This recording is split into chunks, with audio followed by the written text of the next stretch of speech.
allez-vous? J'espère que vous allez bien. Bienvenue dans une nouvelle vidéo. Je m'appelle Immaculata Hélène Supreme et bienvenue sur Hélène's Universe. Ici, je vous présente de la littérature en général, de la littérature afro et caribéenne et surtout de la littérature haïtienne et de la Caraïbe, évidemment, d'où je viens.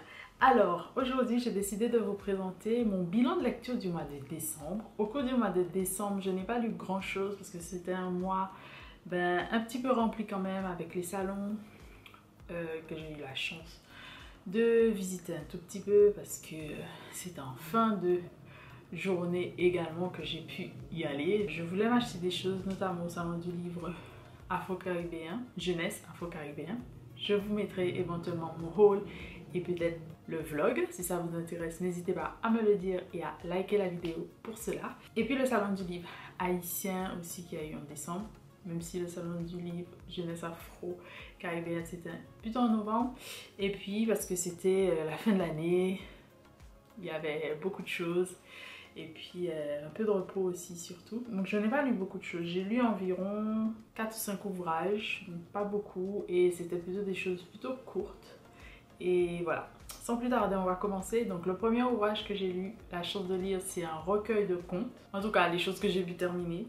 Parce que j'ai commencé aussi des choses au cours de l'année que je n'ai pas terminé. Donc le recueil de contes que j'ai terminé est donc Contes d'ailleurs, les Antilles, le Bibliobus, qui se présente comme ceci. C'est un ouvrage que j'avais chez mes parents, que j'ai eu il y a très longtemps, quand j'étais très jeune, que je n'ai jamais lu. Et là, je l'ai... ma soeur l'avait récupéré pour moi il y a quelques années. Je lui avais demandé de me récupérer et j'ai décidé de le lire. Donc c'est aux éditions Hachette Éditions. C'est quelque chose que les enfants ont l'habitude d'étudier, notamment en CM, au cycle 3 du coup, donc soit en CM1 ou en CM2. Et ici il y avait plusieurs contes, donc 4 contes. Donc premier conte, La geste de Compère Lapin de Marie-Thérèse Lumfou, que j'ai apprécié. La grâce de la richesse de Patrick Chamoiseau. Maman de l'eau et Ticoco de René Morin-Gautin. Et enfin, Tite Vanous de Thérèse Georgel. Donc voilà, c'est 4 petits contes que j'ai vraiment beaucoup aimé, qui étaient vraiment très intéressants. Compère Lapin qu'on connaît beaucoup, notamment aux Antilles dites françaises, donc Guadeloupe, Martinique. C'est un lapin qui est très malicieux, qui adore les farces, etc. et qui s'en sort presque tout le temps, ou tout le temps. La Grâce de la richesse, je connaissais pas, mais je connaissais un autre conte qui ressemblait. Je crois que c'était... Je sais plus si on l'appelait Tichika. Quand j'étais petite, j'ai ce souvenir. Je sais pas si c'est vrai. Si vous avez lu, si vous connaissez, n'hésitez pas à me le dire. Donc c'est un petit garçon qui reçoit un attrape à la mort de l'un de ses parents, je crois. Et ça va l'aider à arriver à de la richesse. Maman de l'eau et Ticoco. Donc moi je connais Maman de l'eau de la Guadeloupe, mais c'était pas forcément la même chose. Mais ça avait des liens entre son qu'on connaît de Maman de l'eau et notamment de la sirène éventuellement en Haïti, en tout cas de ses pouvoirs entre guillemets. Et enfin Tivanus non plus que je connaissais pas, donc j'ai aimé lire cela quand même. Et en plus c'était plus ou moins didactique dans le sens où il y a des illustrations pour les enfants et en même temps il y a du vocabulaire. Donc sur les pages d'à côté, donc ça peut aider les jeunes. Je trouve ça vraiment intéressant et puis j'ai redécouvert pas mal de choses. Je recommande pour une petite lecture facile et intéressante quand même, que ce soit pour les adultes ou encore pour les enfants, ça peut être très intéressant et puis ça peut pousser à aller voir d'autres contes.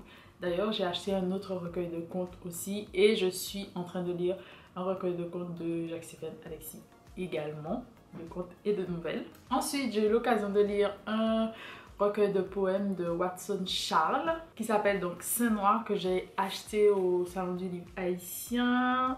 Donc c'est ce recueil de poèmes-ci que j'ai apprécié. Ça parle beaucoup d'amour et d'autres choses. J'ai pas mal de textes que j'ai aimés, donc que j'ai gardés. J'ai vraiment apprécié. C'est le deuxième ouvrage de l'auteur. Le premier c'était un roman qui s'appelait donc Le ciel sans boussole. Donc voilà, j'ai aimé. Moi j'aime bien la poésie, aller me documenter sur la poésie de temps en temps et justement en ce moment je travaille sur de la poésie avec tous les auteurs dits noirs, afro, caribéens et autres. Donc j'aurai l'occasion de vous en parler éventuellement.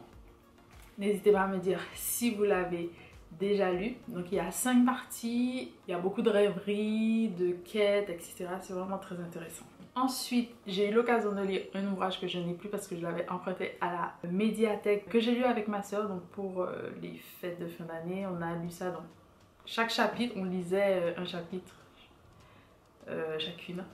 Voilà, on alternait les chapitres. Donc c'est La fille aux mains magiques de Nnedi Okorafor, qui est raconté un peu comme un conte pour moi, comme on fait chez nous avec une personne qui raconte une histoire. Et ensuite, cette personne, c'est comme si cette personne à côté de nous, il nous dit, ben voilà ce que j'ai pu voir. J'ai beaucoup aimé, donc ça raconte l'histoire d'une jeune fille qui est un petit peu malheureuse et un petit peu maltraitée par son père, notamment à travers les mots, etc. Et un jour, elle va partir aller chercher de l'eau et elle va rencontrer des esprits de la forêt qui va lui dessiner une feuille sur la main, et depuis donc ce dessin sur la main, elle va découvrir qu'elle a des pouvoirs. Donc ce pouvoir est de créer.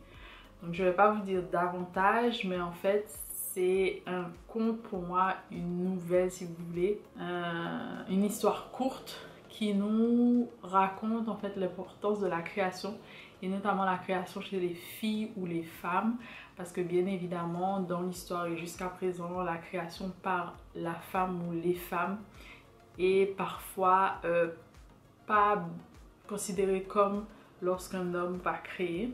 Donc l'importance de la création, pourquoi on crée, comment créer, les moyens aussi de créer, parce que on va voir qu'elle aura à un moment un stylo et que ce stylo va plus fonctionner, etc. Donc comment créer, pourquoi créer, et surtout qu'est-ce qu'il faut faire de cette création. Est-ce qu'on la partage, est-ce qu'on la garde pour soi, est-ce qu'on apprend aux autres. Donc ça aussi, ça fait partie du partage. Donc moi, ça a résonné en moi parce que la création, c'est très important pour moi. J'ai toujours vécu dans une famille où il y avait beaucoup de création, où il y avait beaucoup d'art. Je viens de pays, notamment Haïti, où l'art est vraiment très présent. Je ne parle pas que de la littérature, mais vraiment les arts, la musique, la littérature, la peinture, etc., la photographie, etc., etc. Et pour moi, c'est vraiment très important. Et je pense que depuis très jeune, j'ai toujours voulu créer. Mais chez moi, être artiste, c'était mal vu. Donc quand je parle de chez moi, je parle de ma famille. Pas de toute ma famille, pas de tout le monde. Donc je pense que c'est ce qui me fait me sentir un peu moins légitime, ou voilà, ou d'autres problématiques. Et du coup, je pense que ça a peut-être... J'avais besoin peut-être de cet ouvrage, parce que quand je l'ai choisi, c'était juste un ouvrage que je voulais lire. Et quand j'ai vu les thèmes et comment c'était abordé, je pense que ça m'a réconcilié avec la création en quelque sorte. Parce que c'est pas évident de créer. Et surtout quand on... Enfin moi je vis dans une société où je pense que ma création sera peut-être pas vue... sera vue d'une certaine façon.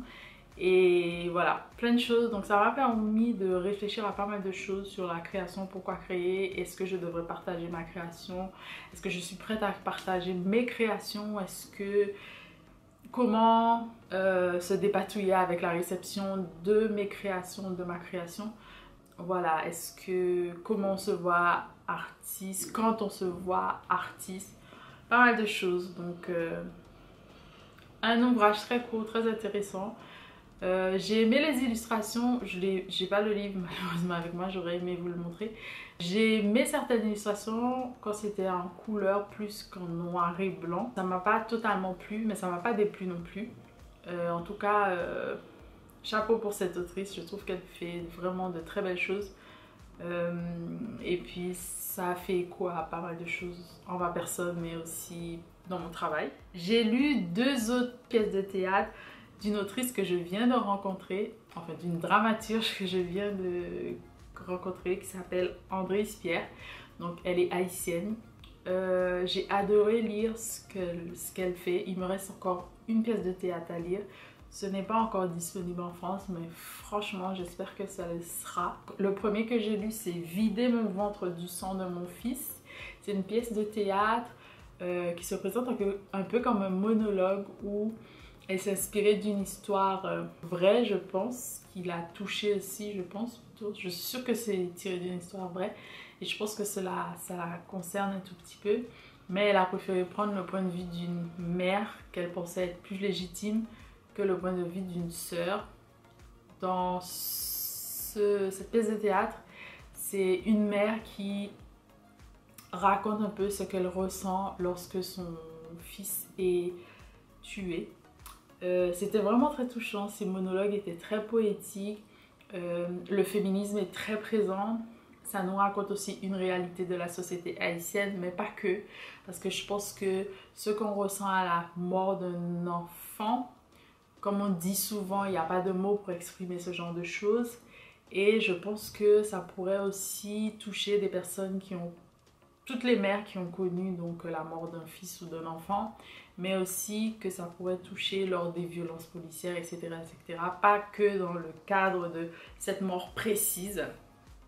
Donc vraiment, j'ai trouvé ça vraiment très intéressant. J'aurais aimé vous montrer, vous dire davantage, mais peut-être que j'en parlerai pour... dans le mois où je parlerai de théâtre éventuellement. Et puis ça m'a réconciliée avec le théâtre, je pense, parce qu'au mois de décembre aussi, j'ai été voir une pièce de théâtre. C'était vraiment très intéressant, d'un dramaturge haïtien encore une fois. Mais le théâtre, c'est vraiment quelque chose qui est très important en Haïti. Moi, j'ai grandi avec les pièces de théâtre, justement, en tant que, comment dire, divertissement à la télévision, en fait. J'ai commencé à regarder des pièces de théâtre, des comédiens, pas des films en premier, parce que c'était très présent dans la vie de tous les jours des enfants, dans la vie de tous les jours de mes parents, à la télévision, etc. etc. Ou même, quand je dis à la télévision, mais pour moi, parce que j'ai regardé à la télévision. Et ensuite, elle a écrit, je crois, Le Chêne endormi, qui est une autre pièce de théâtre qui parle de relation entre une jeune fille qui veut s'en sortir absolument et son père notamment qui était plutôt le bourreau de sa mère, et une mère qui reste pour X raisons. Et je pense que ce sont des thèmes aussi qui me travaillent, parce que on entend beaucoup parler de féminicide, on entend parler de beaucoup de choses. Moi, je me pose toujours cette question, jusqu'à quel point on reste. J'entends d'autres personnes dire pourquoi on reste. Voilà. Donc, jusqu'à quel point on peut rester sous l'emprise d'un bourreau, entre guillemets. Donc voilà, c'était ces questions-là. Donc, l'autre pièce de théâtre que je vais lire d'elle, je sais que ça parle de consentement. Le titre est très long, je vous le mettrai, mais c'est elle voulait plus. Et voilà, j'ai hâte de lire ça. Je suis contente de la lire parce que je la trouve formidable en vrai. Et j'ai hâte d'en apprendre davantage. J'espère que cette année sera pleine de belles lectures, en tout cas de meilleures lectures. Parce que l'année d'avant, il y a eu quelques couacs. D'ailleurs, je vous laisserai ma vidéo de mes tops d'ouvrages de 2022. Il y en a 22 plus un bonus.